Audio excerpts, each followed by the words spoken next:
M Narayanan, നോക്കൂ, ഇവിടെ ഇപ്പോൾ ഇന്ത്യ ഈ വിഷയത്തിൽ ഇറാനെ കൂടുതൽ അകറ്റുന്ന തരത്തിലുള്ള ഒരു സമീപനം വേണ്ട എന്ന നിലയിലേക്ക് നിലപാട് സ്വീകരിച്ചിരിക്കുന്നു എന്നതാണ് മനസ്സിലാകുന്നത്. പക്ഷേ ശക്തമായി ഈ വിഷയത്തെ അപലപിക്കുകയും ചെയ്തിരിക്കുന്നു. അനുമതി കിട്ടി വന്ന കപ്പലുകളാണ് ആക്രമിക്കപ്പെട്ടത്, അതിലുള്ള വിയോജിപ്പ് രേഖപ്പെടുത്തിയിട്ടുണ്ട്.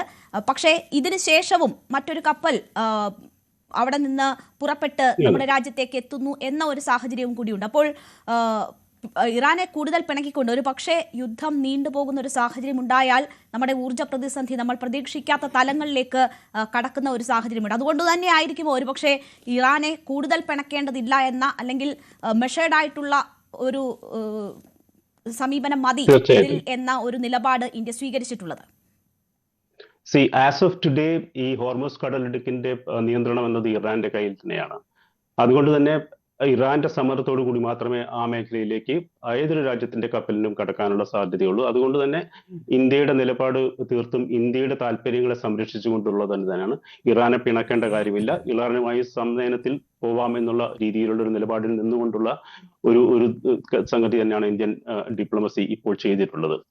ഇവിടെ ഉള്ളത് ഓയിൽ എന്നുള്ളത് മാത്രമല്ല ഇന്ത്യയെ സംബന്ധിച്ചിടത്തോളം പ്രശ്നം. ഇപ്പൊ നേരത്തെ സൂചിപ്പിച്ച പോലെ ഗൾഫ് എന്നത് ഇന്ത്യയുടെ ഒരു എക്സ്റ്റൻഷൻ തന്നെയാണ്. ഗൾഫിൽ വരുന്ന ചെറിയ മാറ്റങ്ങൾ തന്നെ ഇന്ത്യൻ സമ്പദ് വ്യവസ്ഥയെ വലിയ രീതിയിൽ ഇമ്പാക്ട് ഉണ്ടാക്കും. പ്രത്യേകിച്ചും കേരളത്തെ പോലുള്ള സ്ഥലങ്ങളിൽ വലിയ ഇമ്പാക്ട് ഉണ്ടാക്കും എന്നുള്ളത് പ്രത്യേകിച്ച് പറയേണ്ടതായിട്ടില്ല.